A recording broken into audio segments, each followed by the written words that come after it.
How do you know if you should pursue a business idea?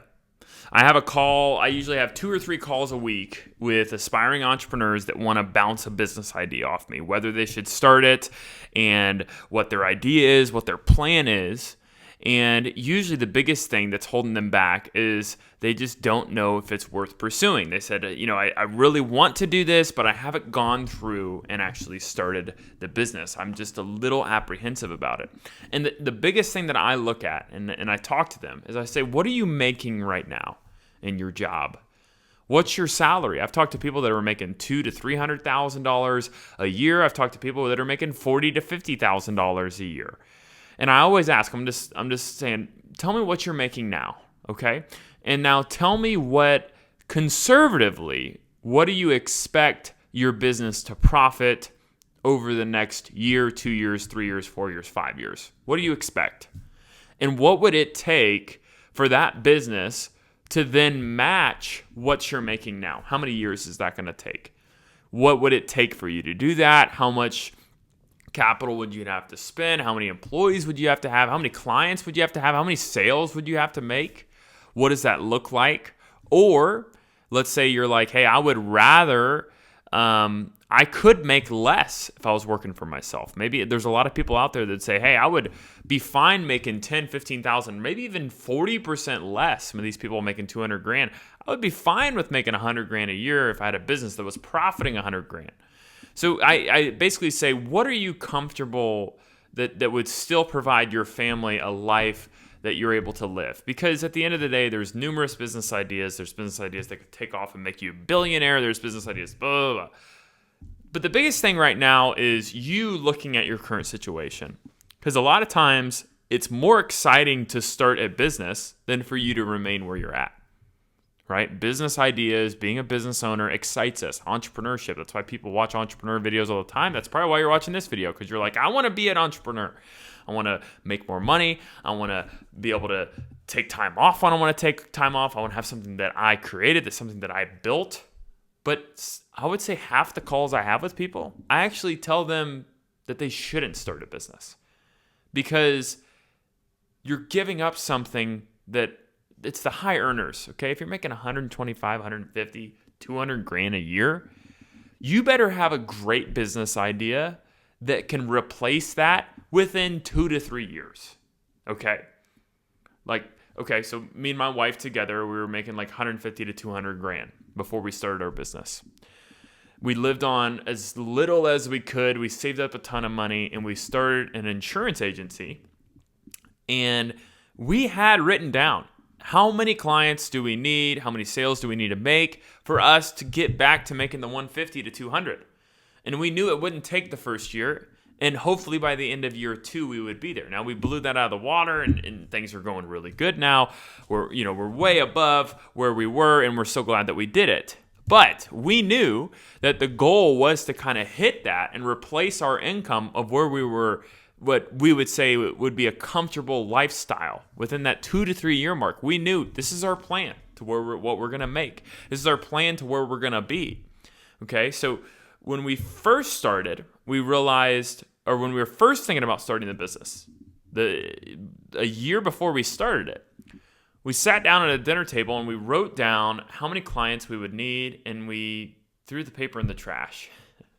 We were like, man, that's a lot of work, that's like, how do you get these people? Let's write down the people that we know that would potentially buy insurance from us. How are we going to get sales? How are we going to get all these clients? And it almost demotivated us. And we were like, dang, we're not going to do that. We're making way too much money. For us to replace that, we're going to have to do so much. And then we realized that the work was worth it because we hated working for somebody else. We hated being shot down for raises. We hated having to play the corporate game. We hated having to show up to work, not being able to work wherever we wanted. We hated not being able to build wealth because we're constantly being dictated by somebody else of how much we're worth in a corporation, which is, I get it, because they're not in business to hire you. They're in business to make money, just like I am. But eventually it became a point where we're like, you know what? I'm fine with making $50,000 to $70,000 a year. We can afford the house that we have. We can afford to get through it. And I think we can figure it out. This is how we can get sales. This is what we can do. We can cold call. Our first year, we made 3,000 cold calls. brought a lot of revenue in. But we had a determination of, hey, this is what's realistic. This is going to be really hard. That our expectation is that we don't get back to the money that we were making for 2 to 3 years, going to zero. Okay, the expectation, and it dawns on you, and you have a little bit of stress, but that stress before you start should push you to create a plan. That was for us. We created a massive prospect list, created a website, did everything we could. So when we started that business, we were 100% ready to go. We were ready. We were 100% ready, and we were like, okay, let's go. Let's do this. We have a plan. First day, we're ripping cold calls. First day, we're making connections with insurance companies. We're doing everything we can because we had a plan and set, and we knew this is where we're going to be. This is what I think we had it written on a whiteboard. Okay, I still have the whiteboard. $500 a week was our goal. To bring in $500 a week, okay, which is $2,000 a month, okay. So we would write down. We're like, okay, we're at $375. It's Friday. We need to close something for $125. Something would come in. We'd be over $500. We're like, yes. We just wanted to make $500 a week, right? And I look back on those days, and I'm like, I was like, man, I can't wait till we're bringing in a ton of money. And I look back, and I'm like, man, those days were fun. It was fun doing that. It was fun just trying to figure out how to bring in $500 a week. Okay, but that's what we did. We looked at it meticulously, and we said, let's start here.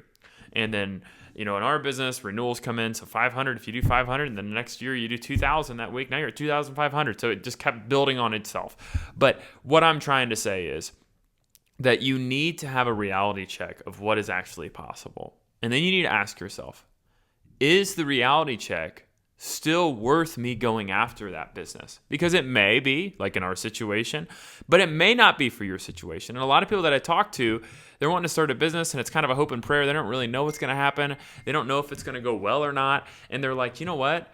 Yeah, dude, I wouldn't give up $200,000 to start a business that you're going to make $50,000 on when you have a mortgage and your wife doesn't work and you have a baby on the way. Don't do that. Find a business that you can start as a side hustle. So I have a lot of people that I talk to that I can see that they're not ready to give it all up. And it's not wise for them to do that. At some point, sometimes we get paid to give up on a potential dream that we have. It's a sad reality, but it's 100% true. If you're making $200,000 a year, you're going to sacrifice the $200,000 to go start a business that may never get to a profitability level of $200,000 if you haven't thought of how you're going to get there. If you have a meticulous plan, this is what I'm going to do to get to 200, I'm going to get there in 2 years, then I tell those people that have that when they have a call with me, heck yeah, dude, go for it. You have a plan, and this is a conservative plan for you to get there. You have money saved up, and you can go start that business. But the people that don't have a plan, and they haven't thought through that stuff, they hate their jobs, or they just are tired of being an employee. Well, the answer is not for you to just go out and say, I'm going to be an entrepreneur and that'll solve my problems. Because I'm going to tell you, yes, I have a lot of great days as an entrepreneur. I love what I do. I love building stuff. But there are days where I'm like, this is annoying. Every day I have to show up.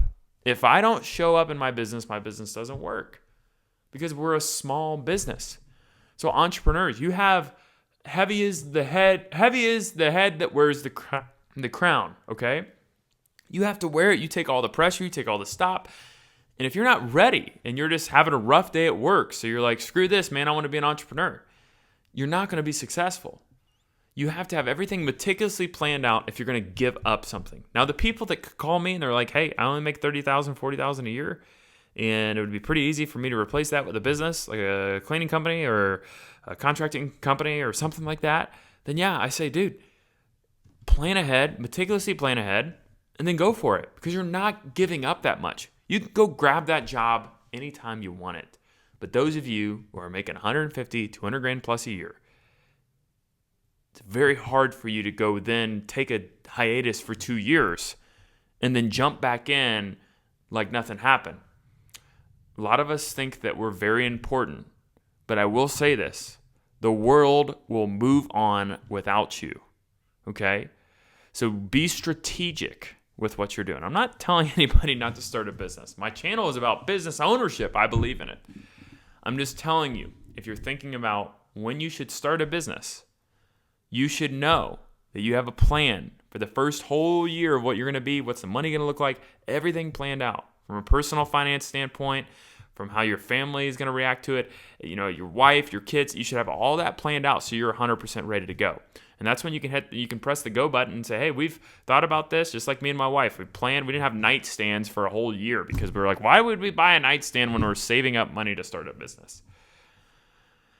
So it's hard, man, but I'm glad I made the sacrifice. So if you're not willing to make a sacrifice and you think entrepreneurship is pulling up in a Porsche and making a ton of money, then you should not be an entrepreneur, because that's not the reality of entrepreneurship for the first probably 10 years of your journey in entrepreneurship. Okay, so hopefully I didn't demotivate anyone today. I'm just trying to provide a realistic voice on the internet that does not exist. Okay, we don't have people talking on the internet cautioning people to start businesses. We have people saying, go start a business, don't go work for somebody else, which I believe, and I've said those things. But today's video is maybe a warming message for you to really think through what it's actually going to be like before you jump in and potentially make a mistake. My name's Nate Jones. If you like today's video, please hit like and subscribe. Thank you.